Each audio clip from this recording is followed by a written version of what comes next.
You brought up chapters 1 and 2 from Currency Wars, where you basically highlight this scenario.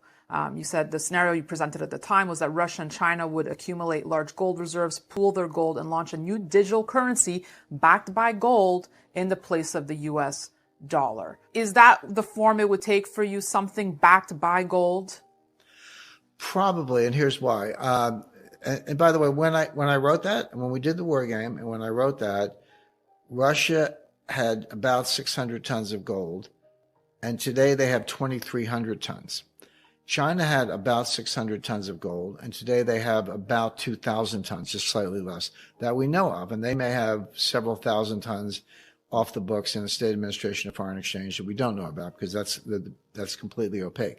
So Russia and China did exactly what we warned the Pentagon about in 2009, exactly, which is increase their gold reserves by a factor of 4 or more. But everyone's like, well, the Chinese yuan is going to be the global reserve currency. No, it's not going to be the ruble. But here's why.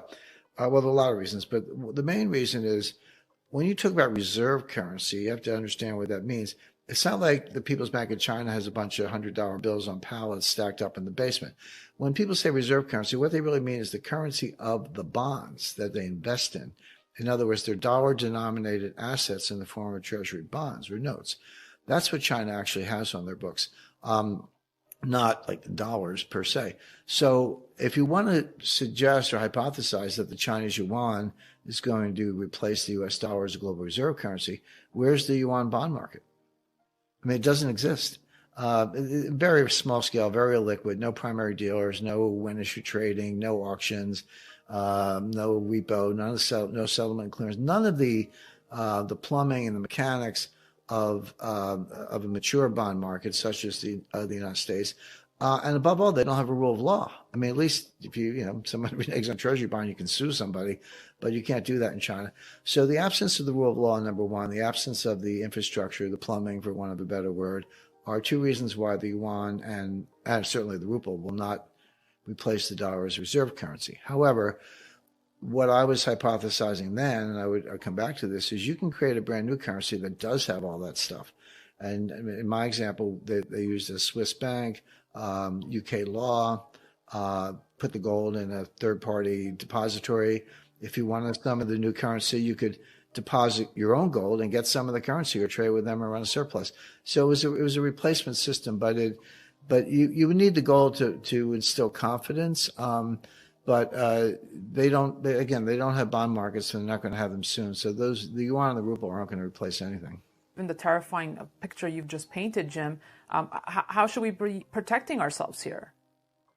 Well, you want assets that are going to be immune from a global liquidity crisis. What are they? Land, real estate, gold, silver, fine art. I see Andy Warhol, Marilyn Monroe has gone. They estimate $200 million. You could have bought that for $50,000 in the 1970s. That's a little more specialized, but there are natural resources, water, et cetera, energy, oil. If you want to be in stocks, okay, get stocks of companies that are based on natural resources, such as ExxonMobil, Chevron. I mean, I'm just giving these as an example. But so there are a lot of ways to protect yourself. But a regular stock portfolio is not a good one, and banks are going to be in distress. Money market funds are going to be in distress. That's what a liquidity crisis is.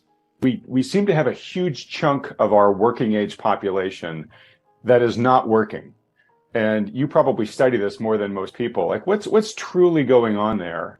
Do we have is it just an aging population that truly can't work? I know that disability has seen massive growth over the past 15 years.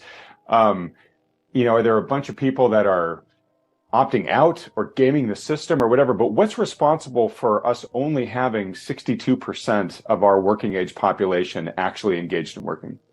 Well, There are two answers to that, but they're consistent. I'll give you both. The short answer is it doesn't matter. And now you listed a number of factors. I'll go back over those factors, and you're right. But it doesn't matter. It low is low. In other words, the thing about labor force participation is a very simple calculation. You say how many people are working. That's the numerator, and how big is the labor force? That's the denominator. That's all it is.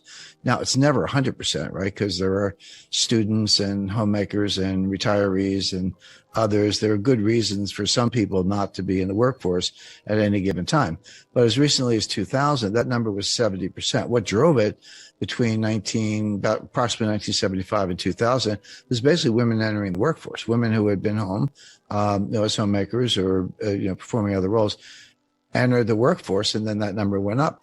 So, like I said, it's never 100, but 70 was very strong. 62 is down a lot. I mean, that's about a 14% decline. Look, GDP, the standard definition is, it's consumption plus investment plus net exports plus, government expenditure, like a 4-part thing. Yeah, but there's a simpler way to do it, which is how many people are working, how productive are they? Just who's working and how productive are they? That equals nominal GDP. And if you have fewer people working, the economy is going to shrink unless productivity is going up, which it's not. And so this is one of the major headwinds. Now, you're right. There are some early retirees.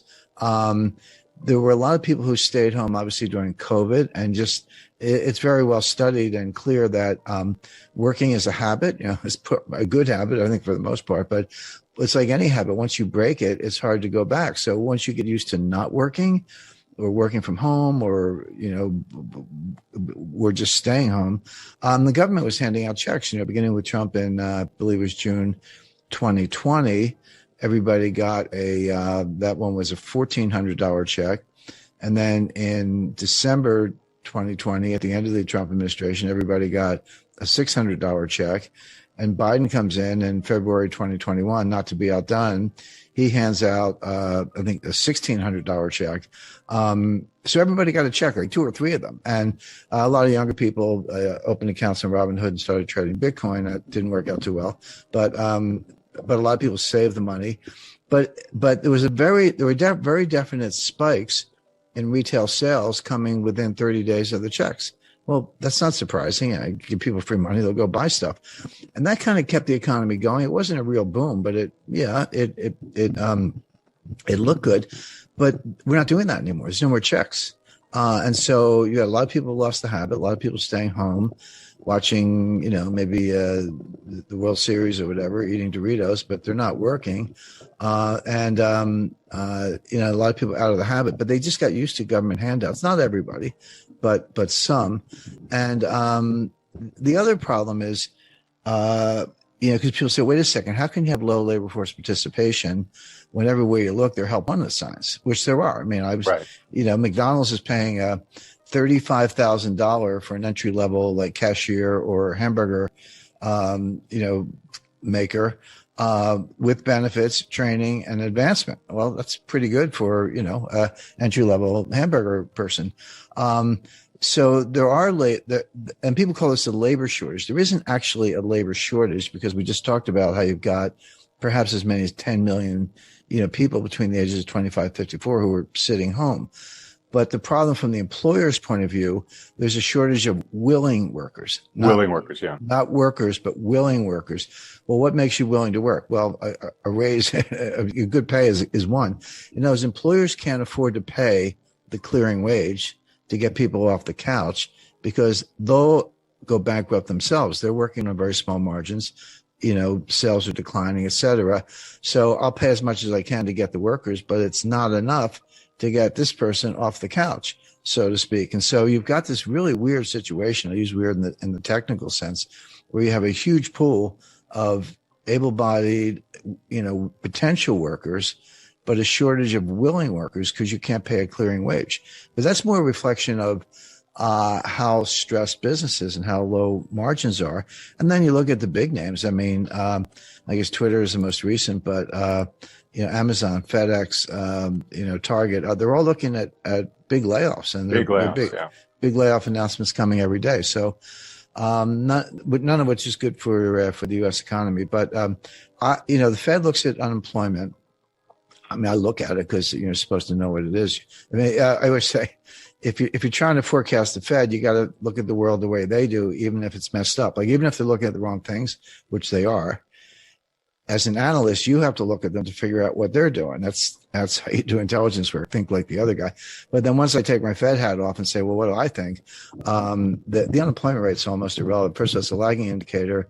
Secondly, it ignores what we talked about with labor force participation. There is no Phillips curve. I mean, you can draw one. Last time I saw a Phillips curve was flat. Or I went to school, curves weren't flat. But but they're just looking at the wrong indicators.